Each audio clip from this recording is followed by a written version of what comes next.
Hi,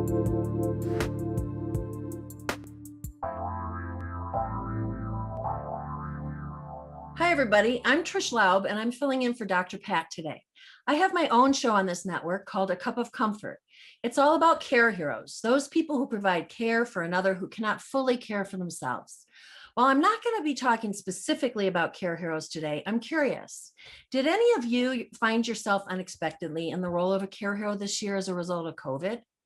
Or did your role as a care hero intensify as the result of the pandemic? The care paradigm has changed during the pandemic and will never go back to what it was, making many more of you care heroes than ever before. Anyway, on A Cup of Comfort, we talk about all topics related to providing care, and no topic is off limits.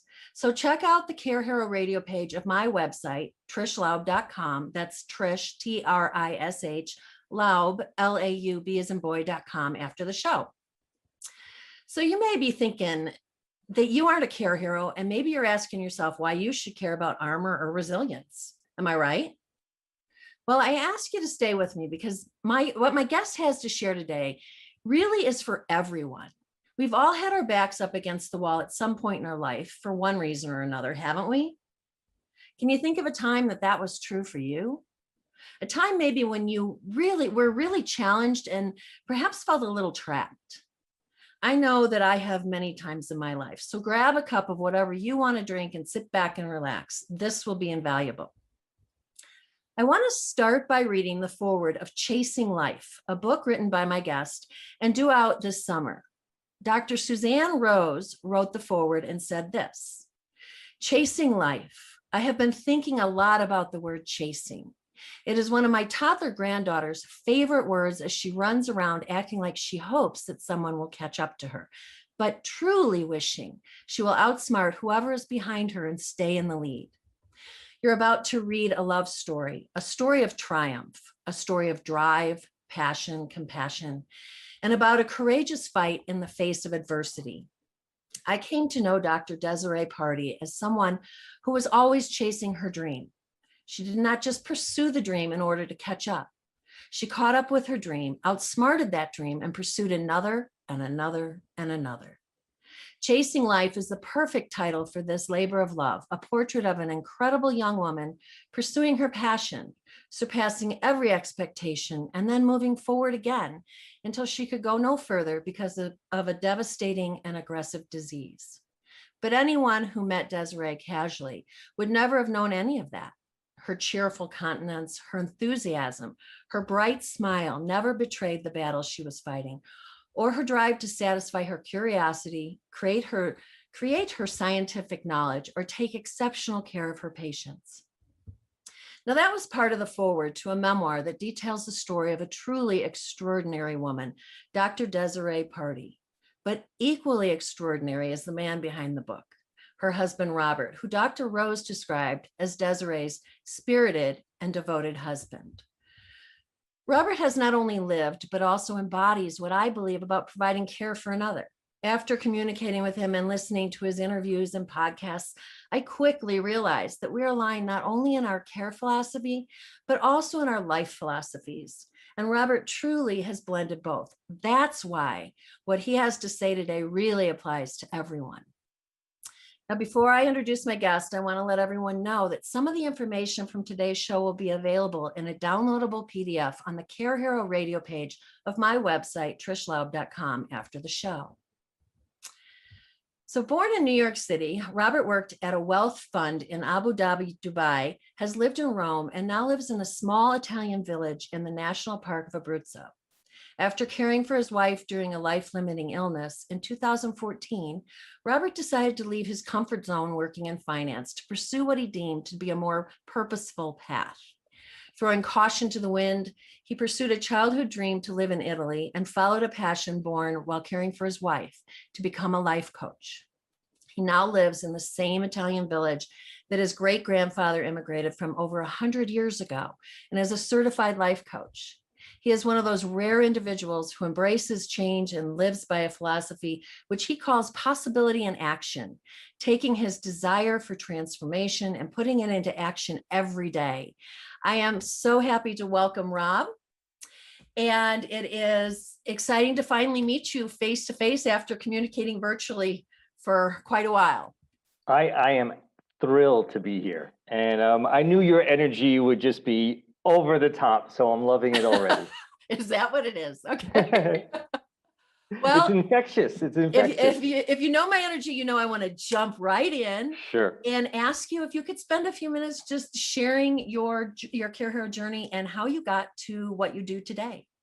Sure. Well, I actually, the caregiver's journey, the care hero journey, really started when my wife was diagnosed. But the skills that I was able to put in place, I learned growing up in a dysfunctional relationship with an alcoholic father. And that really taught me a lot about resilience. It taught me a lot about grit. And basically, what wound up happening is I was offered a job in Abu Dhabi. I wasn't really sure about taking it, but my wife and I, we both loved experience. We both just wanted to live the most unusual life, let's say. And she was like, yeah, let's take it. You should take it. She was doing her PhD. She was studying to do an MD PhD. And she's like, I'm busy anyway. So you go. And they were giving me a lot of vacation. And she said, we'll meet 6 weeks in a different country, every 6 weeks in a different country. Oh, it just sounded wonderful. It really sounded wonderful. The United Arab Emirates was amazing in the late 90s. So I took the job, and after she finished her PhD, before going back to do the MD, she said, let me come and live there for a year. It was a 2-year contract. I did 1 year, so she wanted to experience the Middle East as well. When she flew over to get a residency visa, you actually have to go through a medical screening in the Emirates. And that's when they found that she had stage 3 breast cancer, right before her 31st birthday.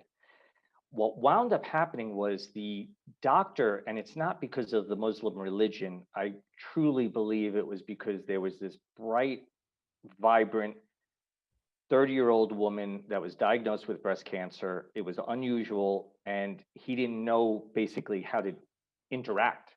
So he told me the information. And when I broke the news to my wife, I asked her what she wanted to know. And she said, only the next steps. And basically that led to not me just being a caregiver, but in a way her surrogate, because I had to make all the decisions as if I were dying. She gave me a template. She wanted to be very aggressive, but she didn't want to know the specifics. There came a point in time that she actually asked to know some of the specifics. I didn't share everything because I didn't think it was worthwhile to her. She had known that the cancer had spread to her liver because she needed a liver resection. But at that point in time, it was also in her bones, and they saw a spot in her lung. There was no reason to tell her that because it wasn't going to change anything. So over the 11 years, I cared for her and also protected her coping mechanisms. I was the one that stood in front of everything so it didn't touch her, and it allowed her to live her life the way she wanted to and die the way she wanted to.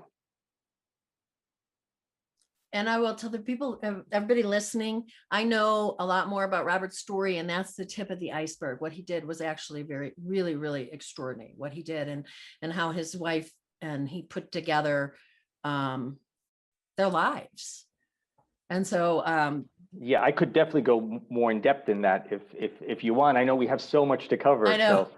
Well, we're actually here today to talk about removing armor and resilience, but I will mention now, I was going to mention it later. I'll be doing an interview on my show, A Cup of Comfort, with Rob on June 8th, where he can get a little bit more into his actual care story. So yeah, that's a great introduction and the tip of the iceberg.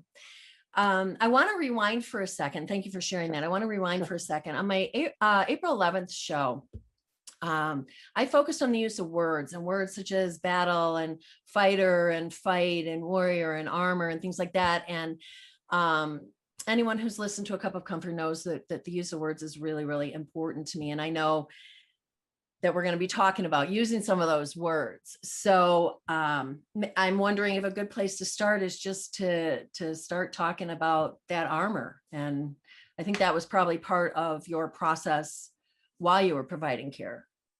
Sure. In fact, I was my wife's armor.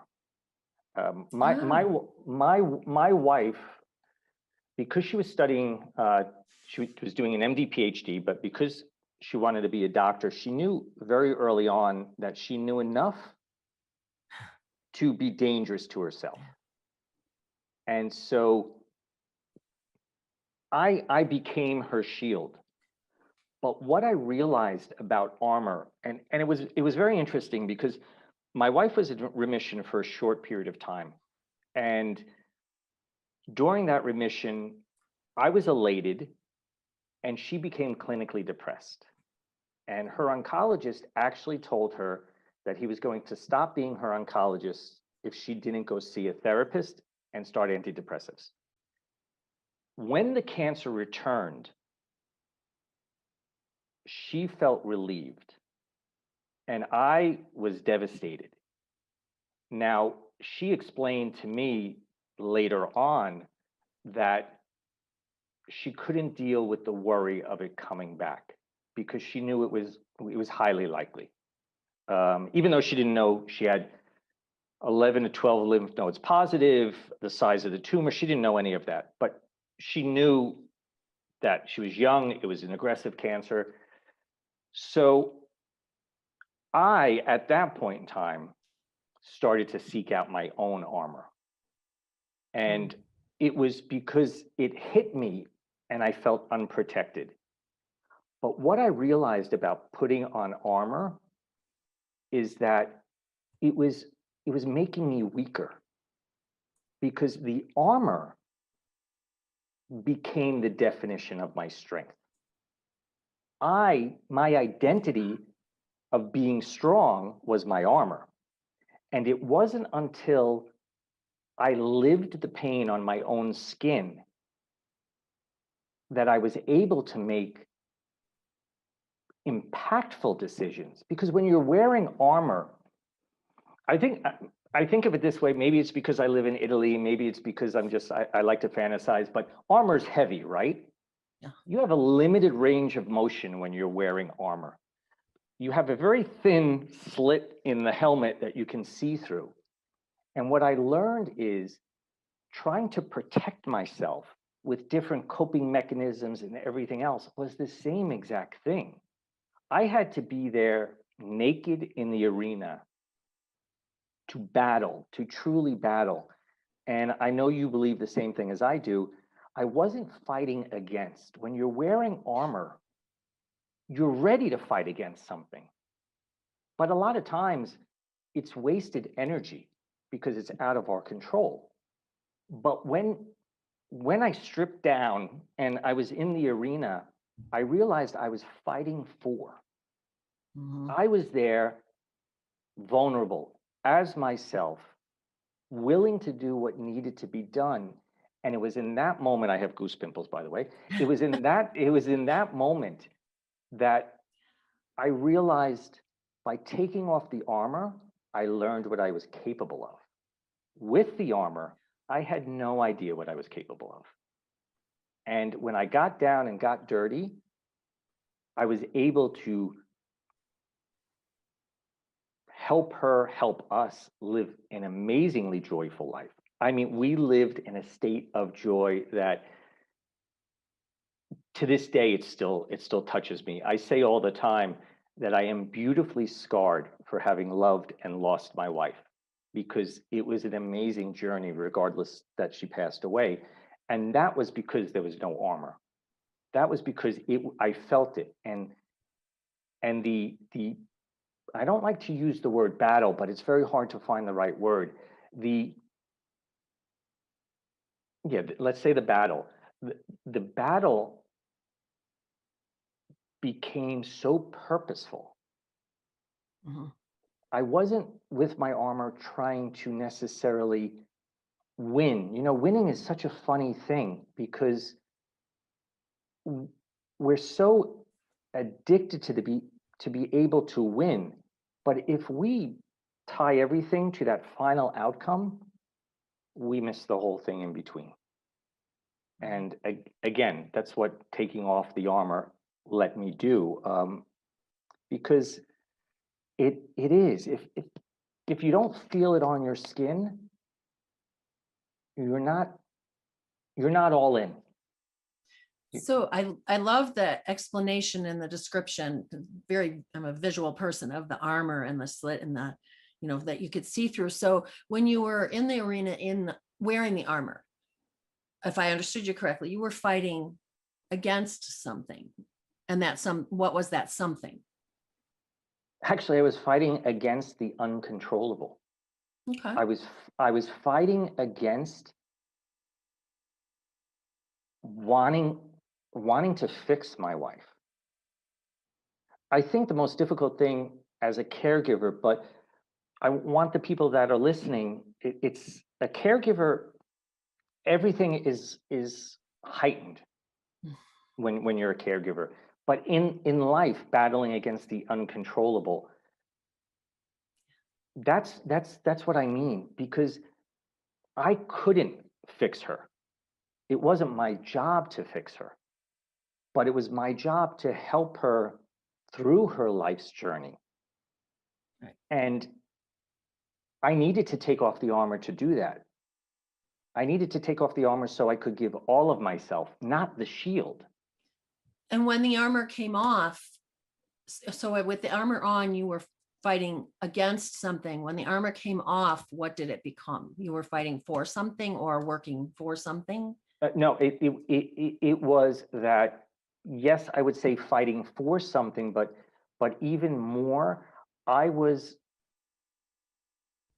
giving purposefully to the person I loved.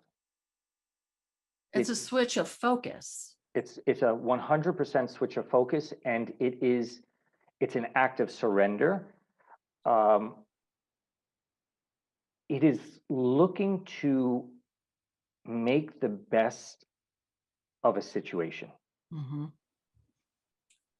It's not wasting, because I'm a big believer in, maybe it comes from my economics background, but looking at how you spend things, and we spend our time, we spend our energy, we actually do. It's a commodity that's non-renewable.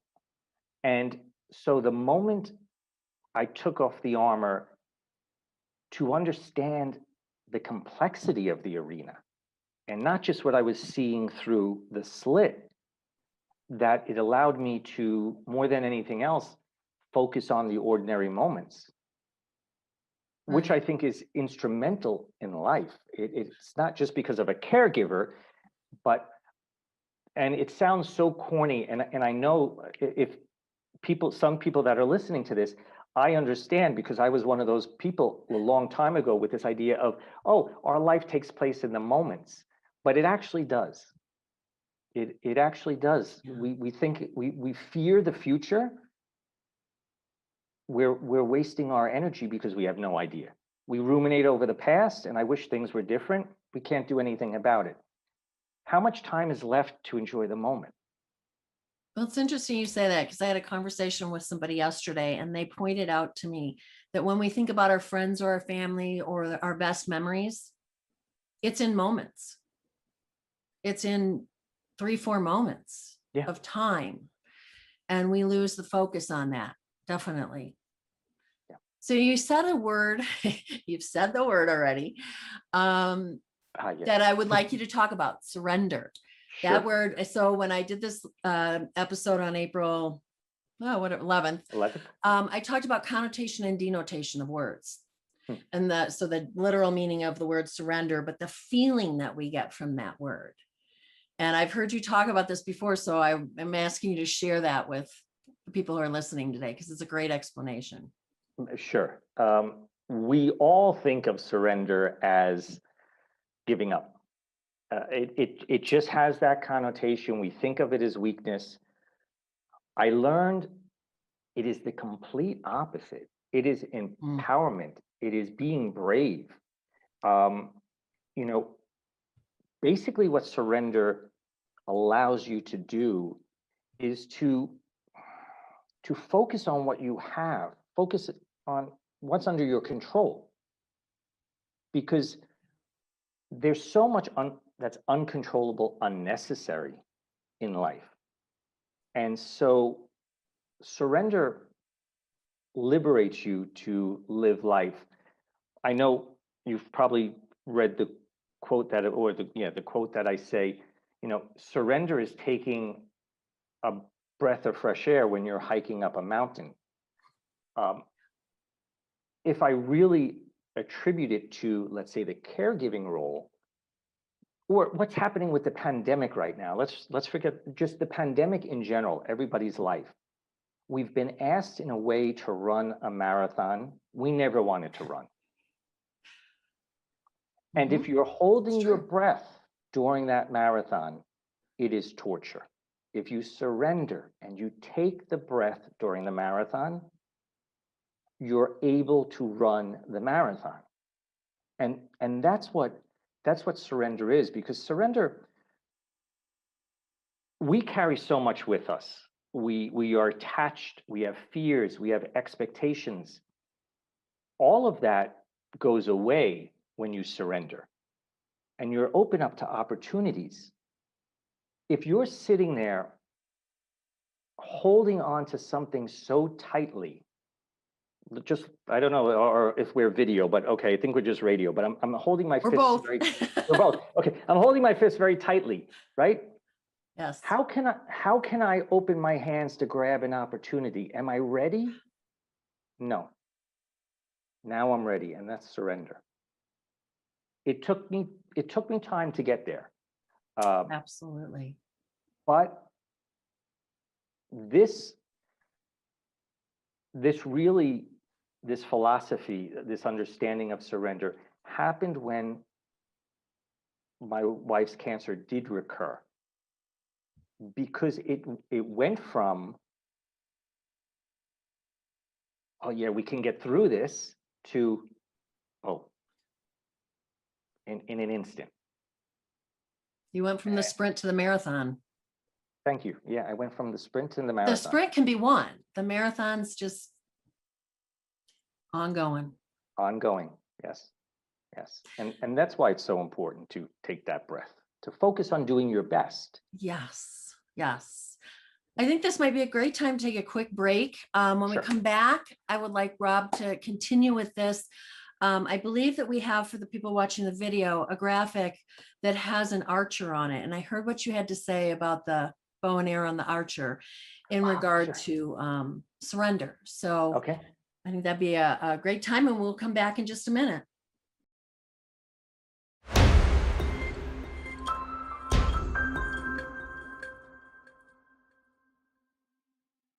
Welcome back to the Dr. Pat Show. I'm Trish Laub, and I'm guest hosting today.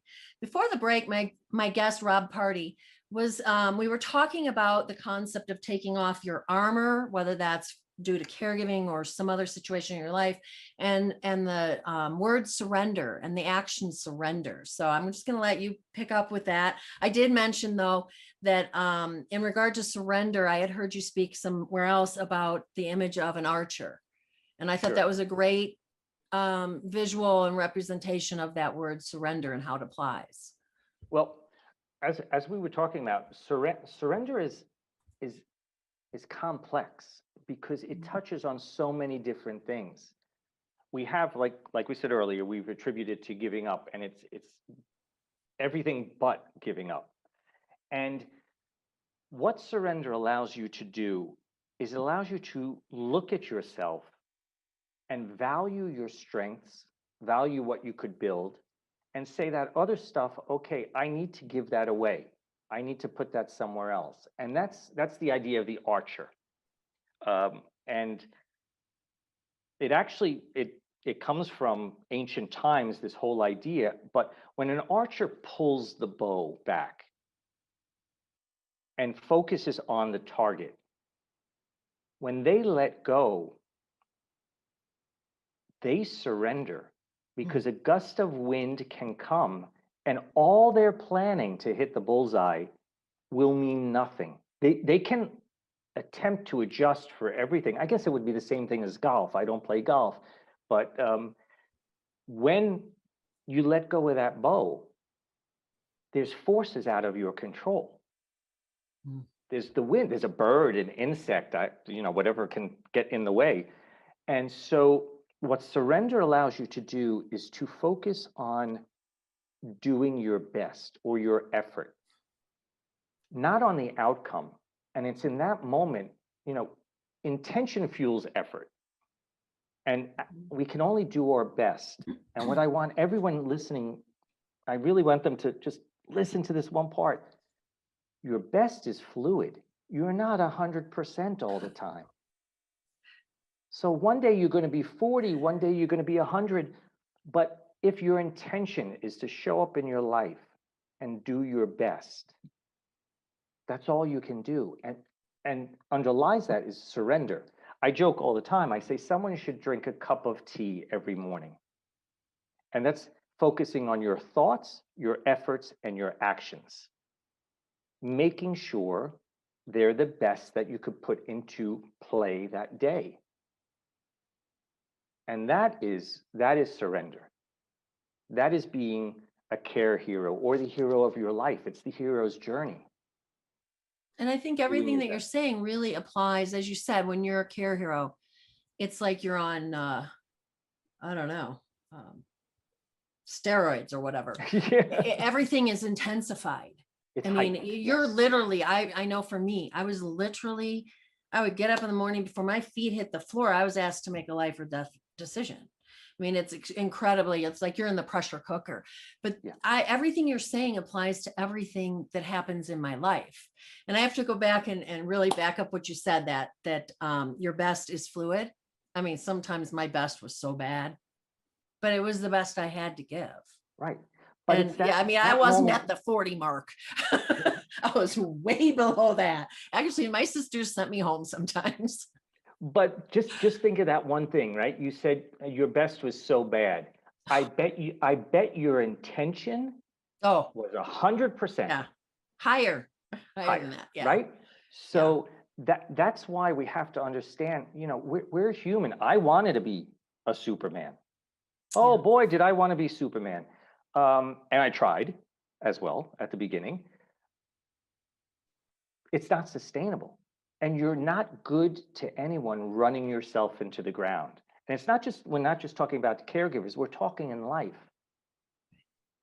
So, yeah. Well, and I think especially with caregivers, but again, I'm going to extrapolate that out to everyone, every situation, especially with caregivers, we can get really caught up with the checklist.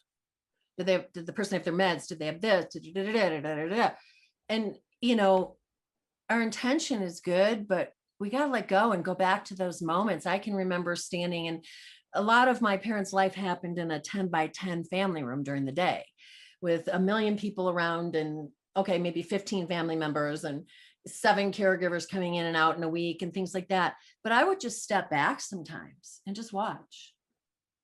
And I'd look at the look on my dad's face because he loved the attention. Or, my mom, somebody brought her some cookies for lunch instead of, like other food. And it's in those moments, and you actually said something else that if you can speak to, I think you said that, oh, I think you said this, maybe not, but that's okay. That surrender starts in a moment. It doesn't have to be, oh my gosh, we're going to flip the switch and you let go of everything. It's a process. So for me, standing back and looking in those moments was the first steps of a process of being able to let go of the checklist or to just be. Yes, just be. You hit it right on the head. Surrender allows you to be. It takes you away from doing. And so the idea of the moment, we can't let go of everything immediately. We can't learn everything immediately. Everything is moments. Everything is accumulation. And so if we're surrendering, we're accumulating the ability to surrender, right? We have to go through that process. The interesting thing in all of that, when we're talking about surrendering in life and the moments, and that checklist that we all have. Every single person listening probably has a checklist for something. We are built to need to control. It is ingrained in our mind because it's an idea of safety. It's false safety. And that's what's so liberating about surrender. It's letting go of the false safety and living life for what it is. When you surrender, you're more likely to ask for assistance for certain things, and you grow because you're not always trying to overcompensate as well. And so it's a philosophy. Like everything in life needs to be a philosophy. Our thoughts, our behaviors have become habitual. We don't know how we built it. It could have been our childhood, whatever the case is. And we live by it. It's the paradigm we live by. But if we want to change how we show up in our life, it's practice, and it becomes a philosophy. The philosophers did not say, study this self-help book and you're going to be okay. They said, no, read this self-help book and put it into action. Sure. That's the difference. And it's uncomfortable. Surrender is uncomfortable because we want to control. So for people listening, how does somebody start to surrender?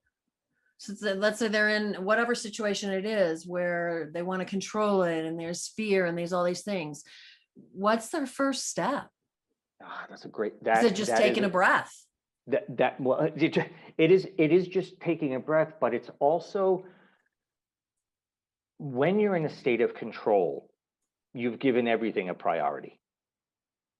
So the first step is to look at those priorities and realize what's not a priority. What if it goes wrong is not really going to change anything. That's the beginning of surrender. That's what, when I talked about earlier about the unnecessary and the uncontrollable, that's what I meant about unnecessary. Those things that, you know what, it will have a 0.5% impact on the overall thing. Let it go and see how you feel. Well, it's interesting you brought the pandemic up because I've been through several times the Care Hero journey, but the pandemic was an interesting opportunity, which we're all in this, of realizing that for years before the pandemic hit, in the back, I'd hear this little voice in the back of my head. I'm never going to get off the gerbil wheel. I'm never going to get out of this pattern. I'm never going to get out of this thing that I believe that our culture created and I had to live as part of. And then I was told to sit down on the couch and watch Netflix for a year or whatever it was, and that to me is a great example of surrender. And I watched so many people just in my own community. There were people who refused to surrender. Sure. I mean, were absolutely belligerent about it. And I had a little, not incident, but I belonged to a Facebook group with Care Heroes, and somebody had posted asking if anybody got anything out of the pandemic. And I said, yes, I did. And some people came after me on that because they felt that, how could I say that? And then I posted after that and I said, I lost a number of people. I have really close friends and family that are long haulers with COVID. It's not that I just skated through, but I couldn't control that. So all I could do was be in the moment and take advantage of anything good I could take.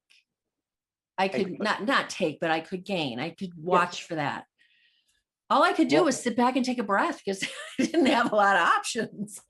Well, it deviates a little bit, but just to talk about like that feeling that people had during the pandemic, which required surrender, but a lot of people suffered a loss of identity.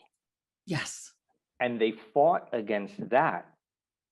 Yes. And they weren't willing to surrender into letting go of the uncontrollable and understanding what their identity really is, because so many people identified with their job or the community that they used to go to the gym with, or you name it, and that wasn't there anymore. Now you're sitting in your house, you're in front of Netflix, and your identity is violated to a certain extent. You feel your freedom is violated. Right. And so that was a moment to see what was under your control and what was not under your control. But to tie it back, for me, it was a great opportunity to say what's really important to me. Yep. Yeah. That kind of like you were saying, you have to, for surrender, you've got to kind of look at, okay, there's all this stuff that like you said, when when you don't surrender, everything is important. There's all this stuff I thought was important in my life. Yeah. And then we got sent home and I went, I mean, I used to live in my car. I used to drive everywhere. I've driven my car maybe 5 times this year. I don't miss it. I don't care. Just so many things. But yeah, I think there's so many correlations about what you're talking about in regard to your experience with Desiree that applies to everyone, because it really does apply to every aspect of our lives. So for the people who have not yet been, because they probably will be care heroes someday, the way everything is going, this is absolutely applicable and really important in every aspect of their lives. I believe it 100%. Yeah. So I know that there is, I think I have a note here that says that from one of our conversations about surrender being a vehicle to live in the moment, and it can lead to resilience. There's another word for you. Yeah. Well, so can you talk about resilience and maybe that connection between surrender and resilience? Sure. Resilience is my word. Resilience is sort of everything that I embody. Let me just tie it together. Please do. Sure. Let's go back to that armor, right? When you have the armor, when you're wearing the armor, you don't know who you are. You don't know what you're capable of. You identify with the shield. Get rid of all of that, surrender, and step in, knowing what you have, also knowing what your weaknesses are, and go into that arena. That's resilience. We're all born with resilience. Looking back on my life, I'm very grateful for the way I grew up, and that sounds odd to most people, but it taught me to be resilient at a very young age. Because you mentioned this at the very beginning, our back against the wall. Mm-hmm. When our back is against the wall, or if you think about how many people listening right now, I wish you could raise your hand. Have you ever said to yourself, I can't take one more thing? But you're all still here. You're all still here. That's resilience. But we don't know how to access it on demand. And to get to access it on demand, you have to surrender. You have to surrender, because surrender allows you to be authentic. Because look, I'm a big superhero fan. I'm a big Star Wars fan. I'm a big Harry Potter fan. Resilience is the force. Plain and simple, it is the force. Yes. And once you know how to access it and harness it and use it, it becomes a philosophy.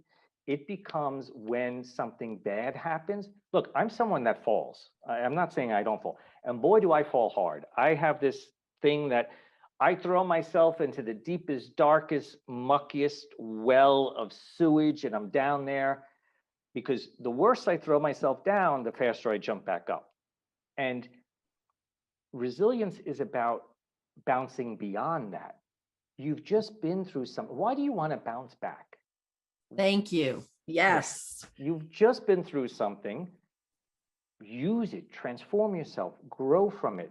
So it's about adapting to change positively, right? And none of that would be possible if you don't surrender to life. Because resilience lets you know you can't control anything but the way you react to it. And are you going to let it knock you down, or you're going to get back up and take 2 steps further. I always say the question is, what's next? You got knocked down, you stand up, what's next? Or, I said to myself, you know, people think, oh, okay, this ex-investment banker, yeah, he now lives in Italy. Well, my wife passed away. I had a tremendous amount of debt, like over 100 grand. And it wasn't just the medical system, it was a bunch of things. But when I paid off that debt, I picked up my 2 suitcases, I moved to Italy, and I said to myself, what if I can effing pull this off? Yeah. That was resilience. And I know we're running out of time, so I just wanted to say to the people listening, resilience to me is being addicted to overcoming the challenge to a certain extent. We are addicted to making things the worst they can be in our mind. And it's actually proven, because when it is not that bad, there's a sensation of relief. Dopamine is released in our brain and we feel good. Right. But resilience is feeling good, taking the challenge. And Yes. That's, I think, how you craft your life proactively, consciously. And what I think it's really important for people listening to hear is the concept of bouncing beyond, not bouncing back, because if nothing else, every person on this planet has been put in that situation in the last year with the pandemic. For sure. And I couldn't go back to what life was like a year ago if I wanted to. I don't want to. I can't bounce back. I have no choice but to bounce forward. People can go kicking and fighting, but they're still going to have to go forward, because at least in the United States, there are many, many things well established in our culture that will never, ever be the same. The care paradigm, for one, has been forever changed. And so everything that you're saying, I mean, we've all just been put in the lab to test that. And it really is about bouncing forward. So I thank you. I want people to really hear that. I want to make sure that people know how to find you and reach out to you. Sure. Well, the best way possible would be to go to my website, which is robertpardi.com. And my last name is P-A-R-D as in David, I as in Italy. It's not party as in, beers in college. And I would love if people took a look at my tiny little podcast, because it's only me talking for 3 to 5 minutes on different ideas. And that's Possibility in Action is the podcast. And where can they find that? They could find that. It's listed on Buzzsprouts and a bunch of the others. Stitcher. Spotify, yeah. And what I love about that is that it aims to broaden perspective and empower yourself in 5 minutes or less. Yes. I mean, even I've got 5 minutes. Sometimes I don't think I have much more, but that's what I really like about that. So, Huddle Journey. Oh, for sure. Tell us about that.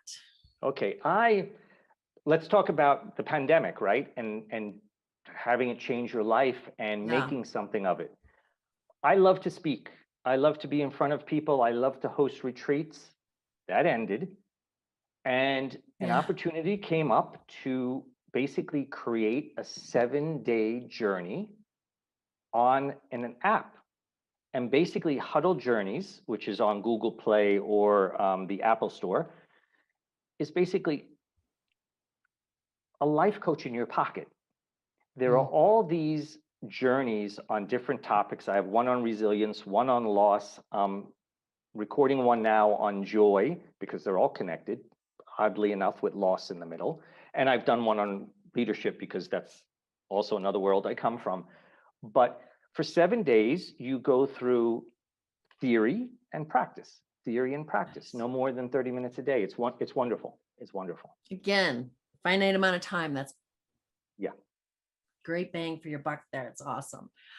And Chasing Life. I keep saying it's going to be out this summer. Is it still just this summer? It is July, before July 15th. before Okay. July 15th. First So half of the summer, it's coming out. And yeah, no, do you it's know July yet 1st, where people July will get 1st it? to July 15th. It will be available on Amazon or Kindle. Okay. Then I will also be doing an Audible. I Awesome. want it to be in my voice. So, and it's a lot more than just the story of caregiving and cancer. It's about, I watched a woman evolve. I watched a woman transform in front of my eyes into something that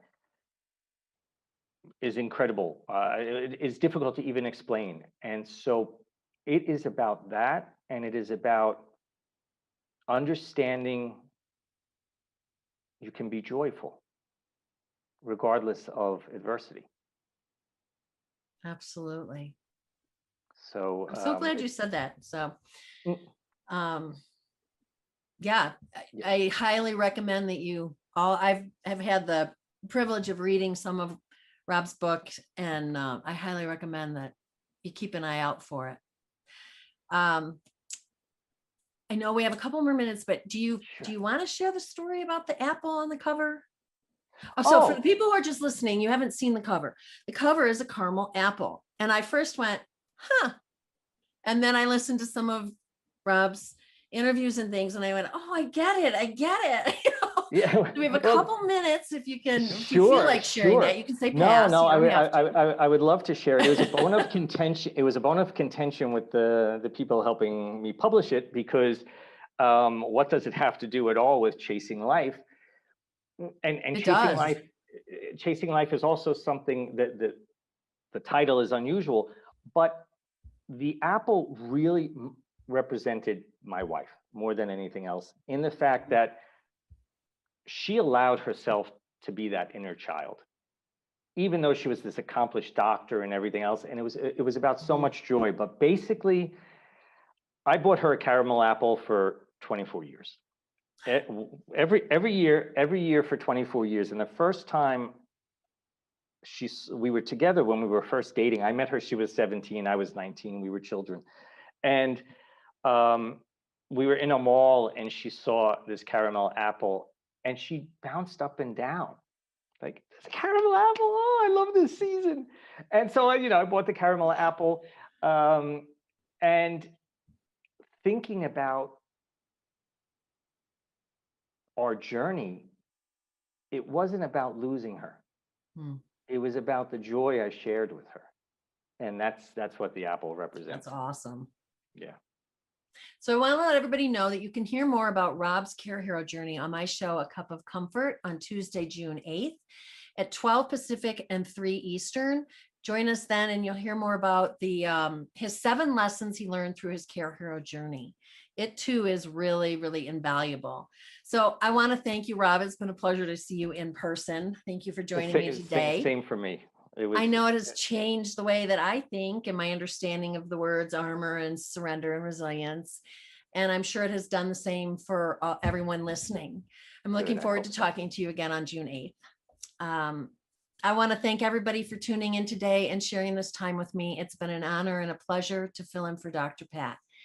I'd really, really like to hear from people out there listening. Reach out to me with questions, comments, topics that you might want to hear on my show. And share your story with me. Go to the Care Hero radio page of my website, trishlaub.com, and fill out the contact form. I'd really love to hear from you. I love feedback, and I want to know what you think about this show. And while you're there, download the PDFs for the shows and sign up for my newsletter. Please join me on A Cup of Comfort the 2nd and 4th Tuesdays of the month at 12 Pacific and 3 Eastern.